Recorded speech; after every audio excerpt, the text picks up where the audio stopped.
Okay, so this is the first episode that I'm doing of this, and I kind of thought it'd be fun to interview people that I'm friends with that I think are like cool artists and musicians, and I think it'd be cool to like, how did we meet?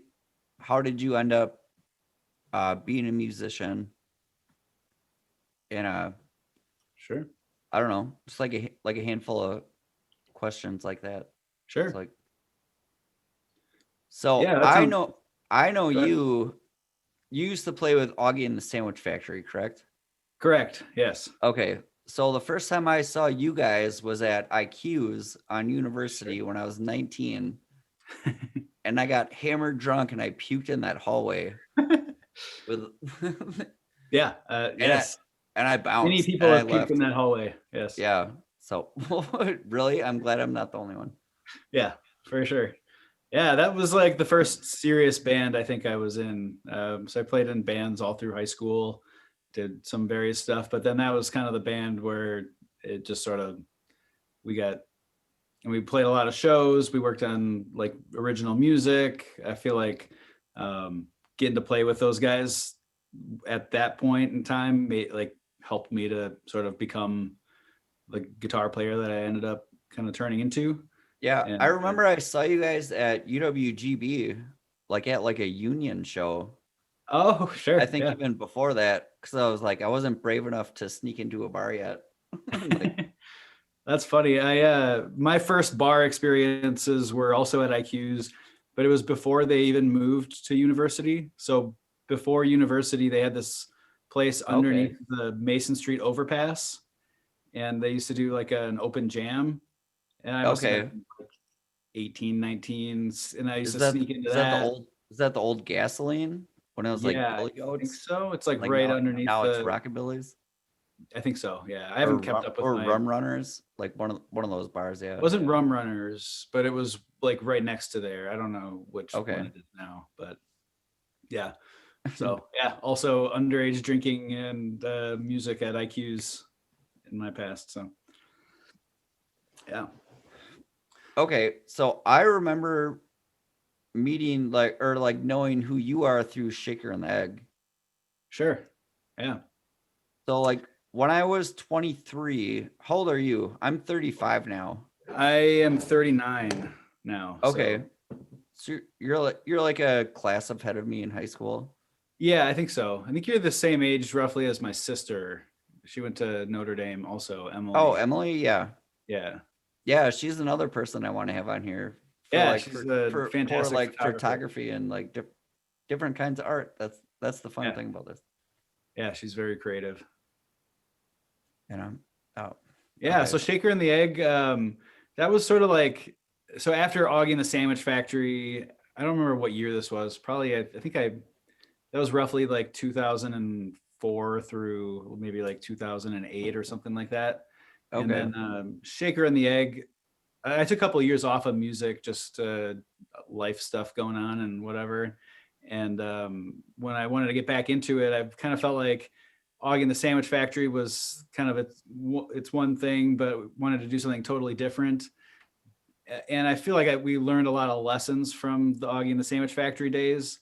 And actually, some of the same members were in Shaker originally. Yeah, Eric was right. So yeah, Bass so player. he wasn't actually the original bass player in either band. He actually Okay. replaced the same guy in both bands.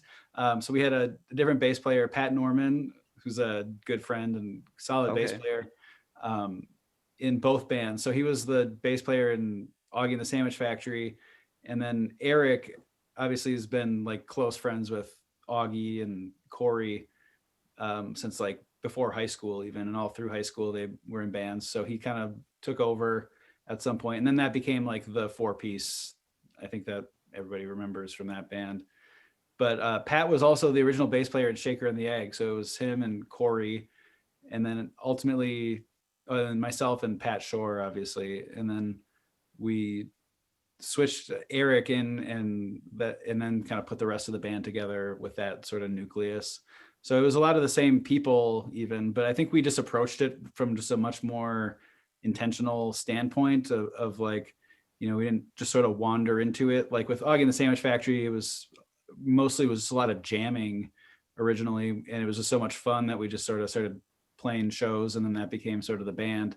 And it was very loose and kind of unstructured. With Shaker and the Egg, we kind of approached it from a more like, we want to build like a brand and have like a legitimate band and see if we Yeah. can give it a go. So I think we definitely benefited a lot from past mistakes and learning how to run a rehearsal and like how to just have a Yeah, semi-professional just type like of band. growing as musicians type of thing. Yeah. Yeah. And then there's that too. I think everybody, just continued to sort of develop on their instruments and stuff. And yeah, so Shaker and the Egg, that was a good run. We played 2010, I think we started that band. And then I think that went through like 2014 toward like 2015 was when we kind of wrapped it up. So Yeah. yeah. Well, in 2008, I moved to Montana, and then I moved to Tennessee after that. And then I was in Tennessee for a couple years. And I came back in January of 2013, like right at the beginning of that year. And I remember you guys were like a huge band. Yeah. And I was Yeah. like, I kind of remember all these guys from like open mics and like just like playing music. Yeah. It was So it was fun to see it. And like, yeah, it was a fun band to play in, and it was definitely like a quirky formula because it kind of like, it didn't really align with anything else going on around here at all, and yet somehow it was like it just fit too. So we did like a lot of original music, but also a lot of covers, but they were just sort of like, it was like old funk well, music. it's like fun covers. I really feel like you guys were the band that kind of made Green Bay have like an open mindset towards original music.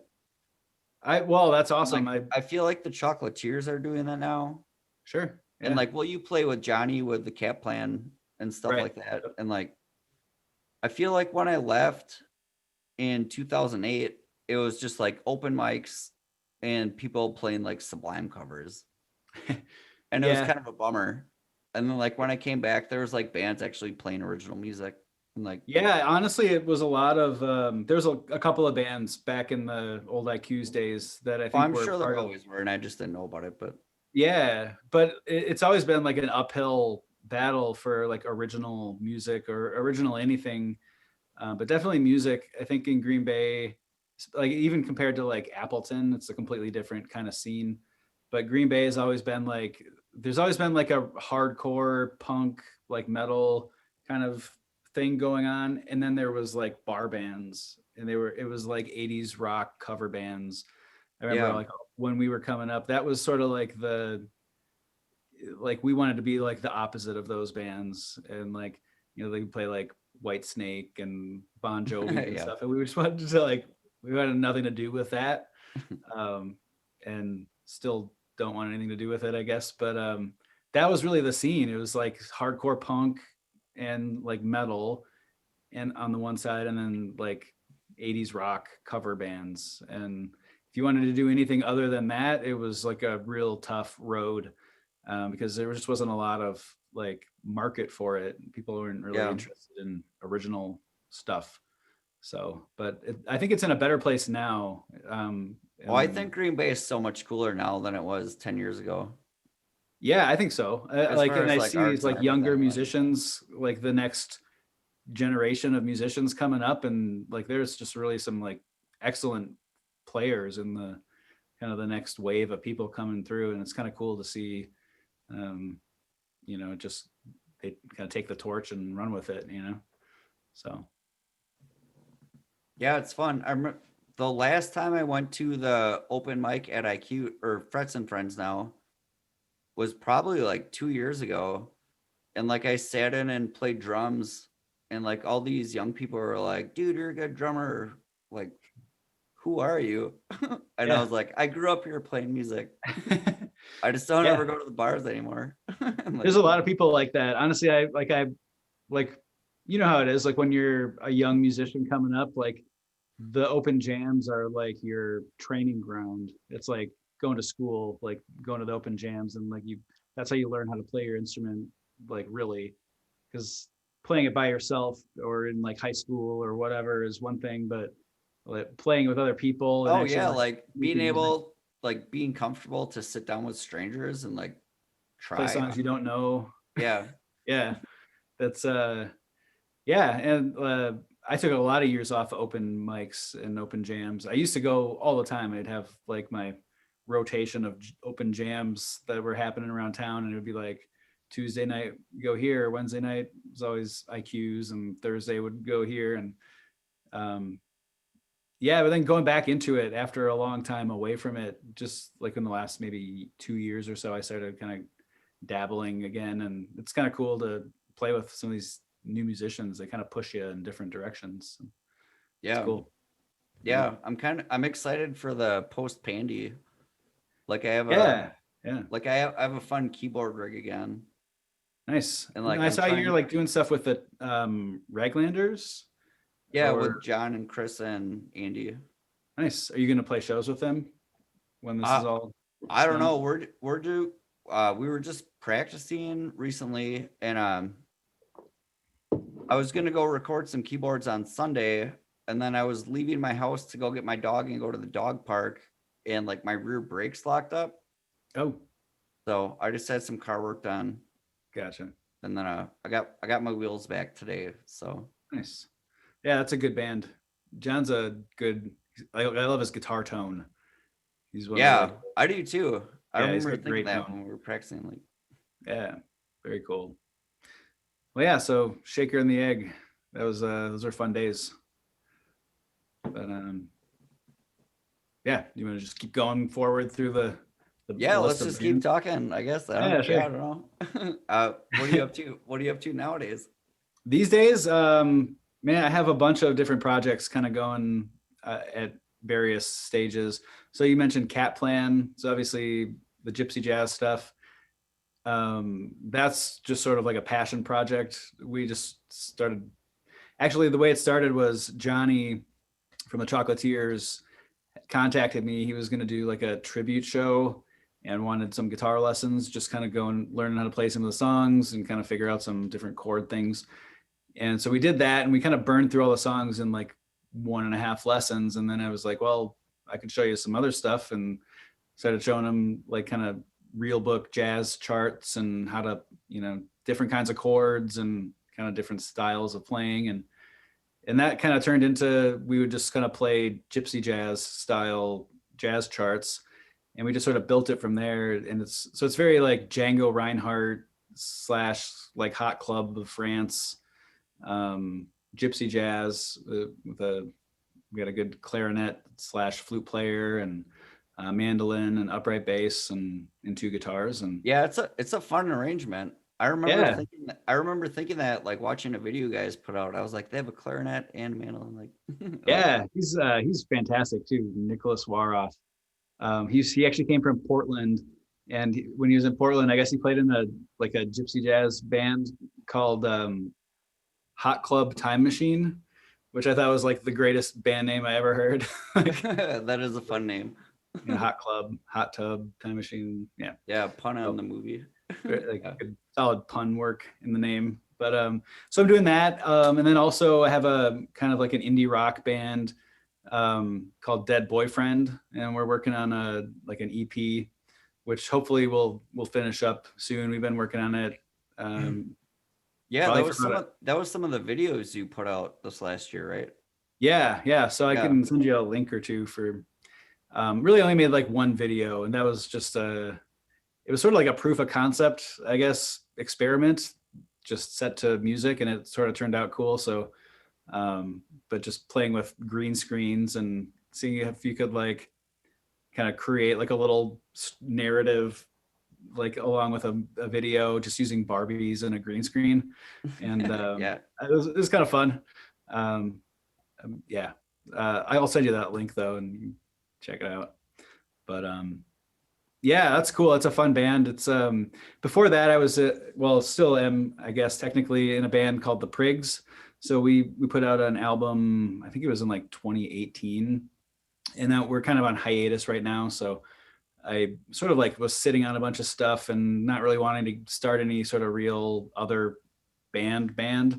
But that hiatus kind of just went on long enough, and the dead boyfriend thing I think is sort of like Okay. indie rock. The Prigs was one I wanted to ask you about. Sure. Yeah. Is Matt Day also in that band? Yeah. Yep. So Okay. that band, so it's three of the guys from Shaker. So myself, Okay. Andy Klaus on drums, and Alex Drossert on keys. And He's then, such a phenomenal piano player and oh, he's drummer. great. Both those guys are awesome. Yeah. Oh, yeah. For sure. And then Matty Day, I feel like, is probably, like, honestly, I think he's like my favorite songwriter in the area and it's not even close. Like, he's just so good. So that was cool. And then Ryan Pierenboom on vocals. I don't know if you know Ryan. I don't know that I've actually ever met him in real life, but I'm familiar with who he is. Yeah, he's another guy from like the Green Yeah, Bay he's a music. beast too. He's a good guitar player. He was the guitar player in Unity for a few years before the Prigs, and Okay.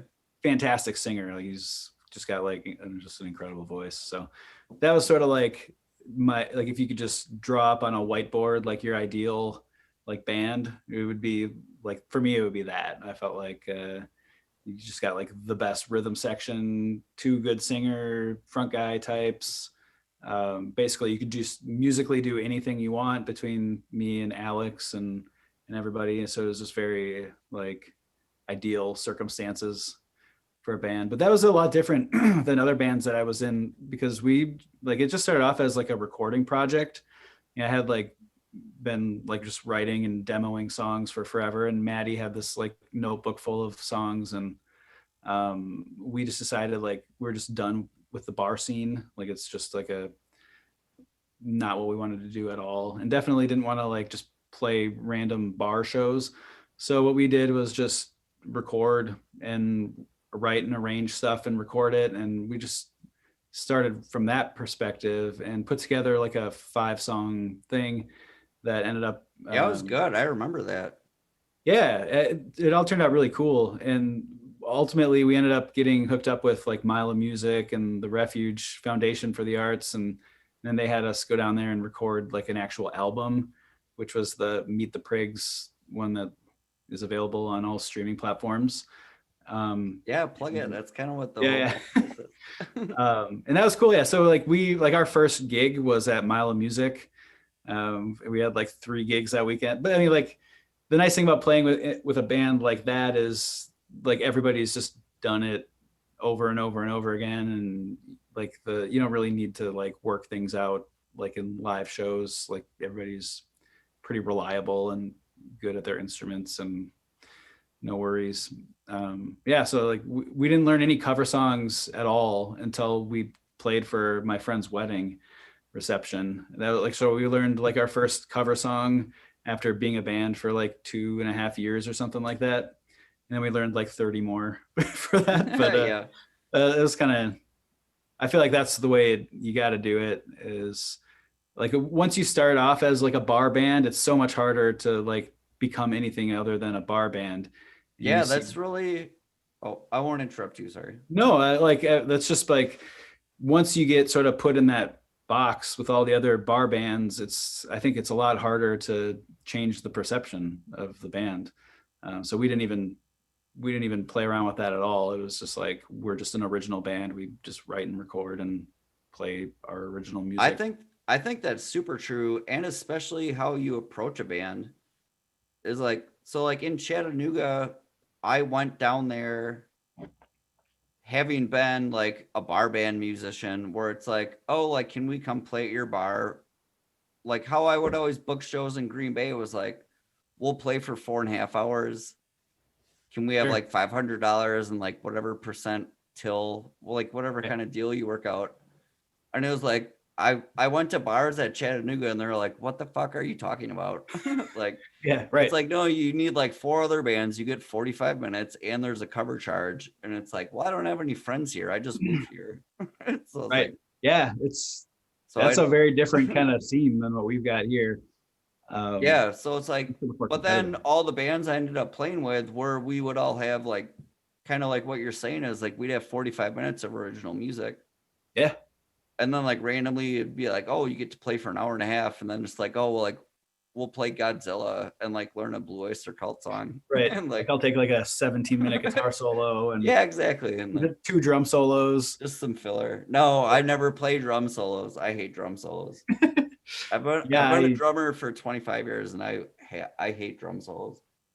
yeah, there's something about drum solos I find like just It's too terribly masturbatory. intimidating. Like I've like dabbled on the drums for forever also, and um yeah, it's not for me. But there's like it's like a thing of beauty when you see somebody who can really, like Andy Klaus, for example, can just like rip like a 8-minute drum solo, you know, like whenever, and it's just generally always awesome. So I don't know.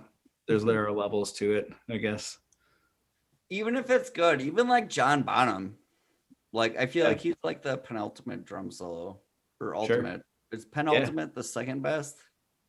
Yeah. So who would you say is the best then? If it's not John Bonham, it's Keith Moon. Keith Moon. I can see Keith Moon. It's all about like energy though, right? Billy Martin, actually. Yeah, sure. Maybe Buddy Rich. I don't know, somebody like that. Oh, I don't know. Well, we're getting into like a controversial topic now. Yeah, now it's all preference. But yeah, no, for sure. I've been like lucky to work with Andy like my last 2 like serious bands. Yeah, he's a phenomenal drummer. He's incredible, and like just he's like a human metronome, and he just keeps everything just glued together. Like his feel is so good, and he's very intuitive. He's someone I really want to interview doing this kind of stuff, because I feel like we've always been like acquainted, but like we've never been buddies. Sure. Yeah, he's a great guy. I don't know why. I mean, I don't have any beef with him, I don't think. But like, well, that's not what I heard. No, I'm just kidding. Oh, do we have beef? Yeah. Yeah. No, he's a great guy. Really good teacher too. He's actually taught like my kids piano, and now he's teaching drums. So yeah. That's one thing I think is cool, is that when I was like a junior in high school, my mom's friend asked me she asked me to teach her son drum lessons, and I just didn't have the patience for it. Yeah. So I feel like that's like a whole nother level of being a good drummer. Yeah. And like having the patience to explain it. And like, yeah, I taught guitar lessons for years. Actually, I just started up again, but like taught for years, and I felt like, honestly, like, well, I've asked you get for so much out lessons, of it. And What's you're that? pretty much, I've asked you for guitar lessons in the past. Yeah. Well, I've asked you questions, and you're like, I think you know what to do. Just practice. Like, I hope, yeah. Well, now if you want to, I haven't. I'm doing it for real at my house, so we can talk off air about that. But yeah, honestly, I feel like you get so much out of it, like, because it really makes you like evaluate what you're doing and really know it inside and out. So like, I feel like, I don't know, you play multiple instruments, right? Like, I feel like I do like play. I play like all the instruments that you don't have to blow into, and like I'm a pretty good drummer, I think, but like I'm okay at everything else. Yeah, well, like that's how I am. Like I'm serviceable at probably like 10 instruments. You're a phenomenal guitar player. Like, yeah, you got to pick one. You got to specialize. Yeah. Okay. Yeah. So I'm a drummer. You're a guitar player. Yeah, but then like also all the other things.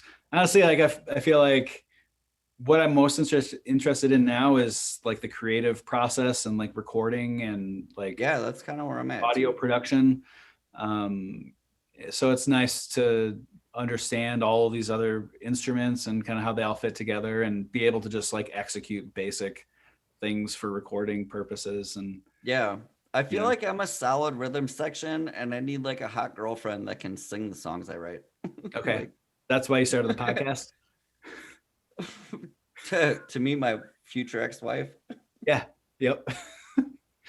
Hey. Yeah, maybe happen. But yeah. So, anyways, Prigs. But yeah, these days, gypsy jazz, Dead Boyfriend, kind of indie rock stuff, and then just a variety of other things. I kind of fill in with a couple of different people as needed.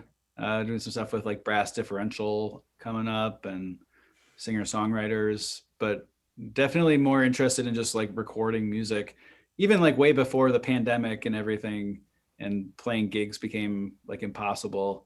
That was definitely what I was kind of gravitating towards. So Yeah, it's kind of fun that I feel like a lot of musicians have like home recording stuff yeah, where it's like you can like trade files back and forth.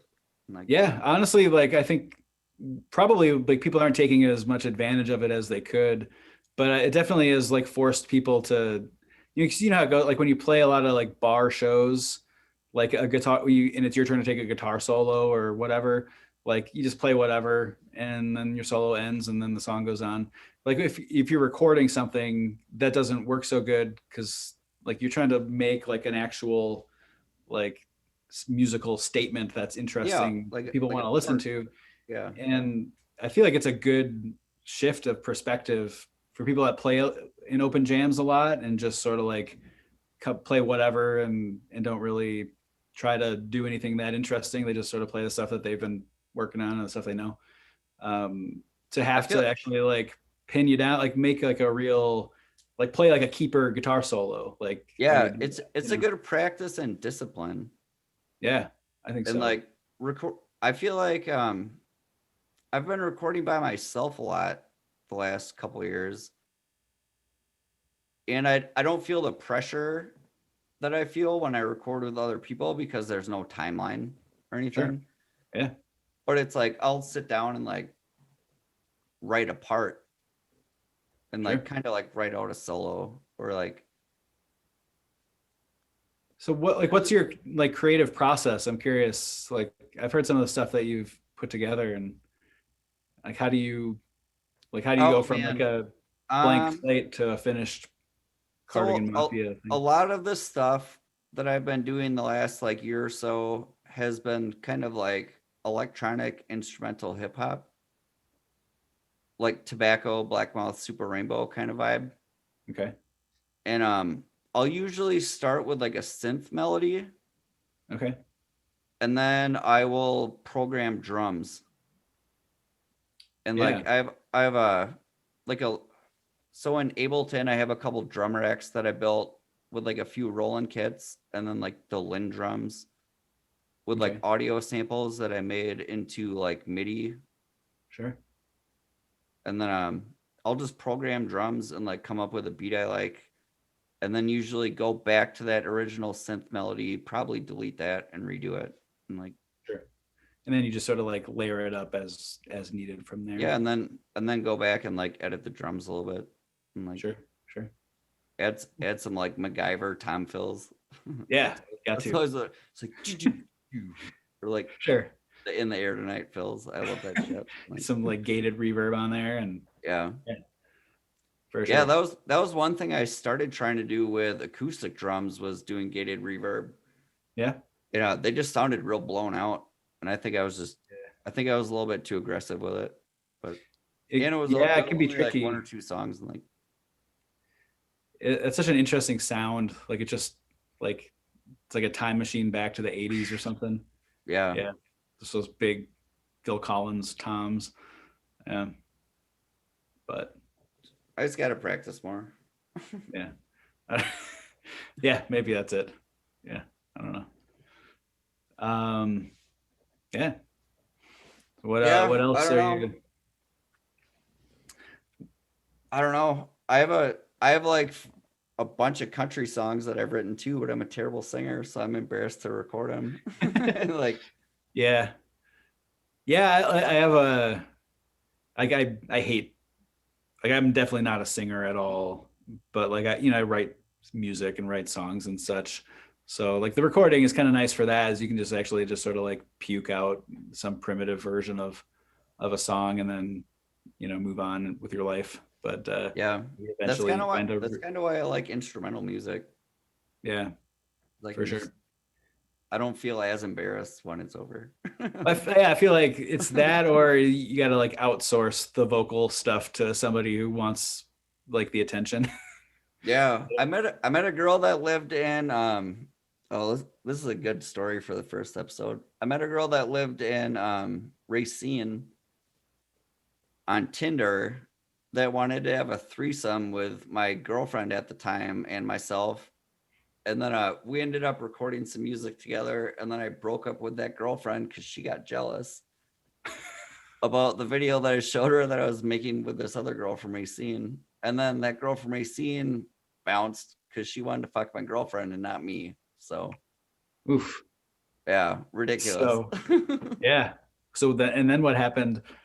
Did they ever? Now I'm single They're and single. I Yeah. don't have any pretty girls to sing on my records. Lone wolf. Well, that's all right. Yeah. Yeah. Now I'm just making weird instrumental hip hop music. Yeah. Well, there's a lot of fish in the sea. You'll reel I'm one not in. worried about it. Yeah, for sure. I'm starting school again on Monday. That's why I was trying to get some of these episodes recorded this week Sure. so I can edit them before I start school again. But Yeah. So I've contemplated launching some podcasts over the years. So you let me know how this goes, like from a process perspective. But I got a couple pitches for you if you're interested. okay, yeah, I'll be a guest for sure. I did one. So do you remember Home Alone 2 Lost in New York? Yeah. Oh yeah. When he had the talk boy, Yeah. tape recorder. Sure. In like 2015, when I was a cook at Pasquale's, this was like right after I moved back from Tennessee. So like 2013, 14, I got a talk boy for Christmas in like 1995 or whenever that movie came out. And then I came back from Tennessee. My mom's like, "Hey, I found this tape recorder in the basement. I thought you might want it." So I tied a shoestring to it and I brought it to the bar.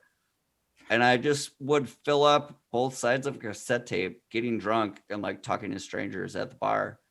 Sure. And that was my first podcast, and it's called Talk Boy Interviews. Talk boy interviews. And That's awesome. that's still my Gmail address that I use for like all my random shit. Talk Boy. It's so funny that they made like a Walkman that can record tapes also, and they called it a talk. Yeah, that's boy. really what it was. It was a Walkman. Yeah. It was a Walkman with a microphone, right? Yeah, and it had like a little boom mic. Yeah. Sure. Talk boy. That's awesome. I'll send you my favorite episode after we disconnect from this. That's awesome. It's on SoundCloud. Yeah, I recorded like 15 of them. That's awesome. And then my free SoundCloud filled up, and I deleted some of them, and the gems are still there. How did you like get them from like an analog tape to like digital? What was like the? It was the headphone out into my auxiliary input, and I would just play a cassette tape and record it into Ableton. Gotcha. And then, cool. Yeah, you should send me that. I'm interested. Like recording tapes into a computer. Yeah, man. I remember like my first like recording. I still have that talk boy, and I kind of want to bring that back. I don't really ever black out at the bar anymore, so I don't know how fun they'd be, but it'd be an interesting. It would almost be like a diary or something, like a snapshot in time of like. Yeah, it's like season 2. We're gonna do this again, but kind of sober. Yeah, that'd be interesting to do that again, like all these years later, and go out and whenever the pandemic ends, you can do that sort of thing responsibly. Yeah. Now everyone has a mask on. It just sounds like this, and everyone's yeah. It wouldn't work now, but put it in the incubator for post-COVID. Yeah. Oh, the talk boy is still around. It still works. Cool.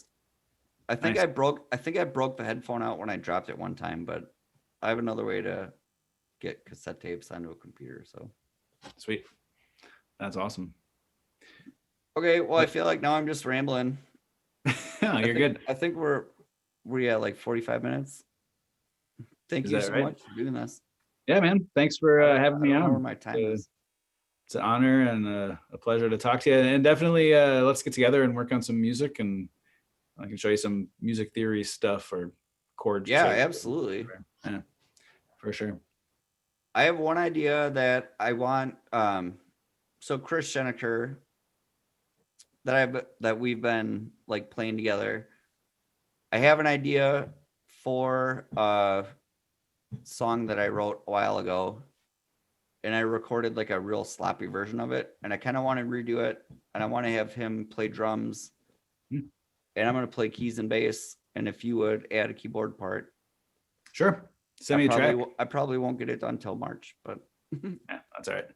I got other things, other irons in the fire. yeah, So, yeah. But well, awesome. Yeah, send me whatever. Let's make some music. All right. Well, I'm gonna go make supper. All right.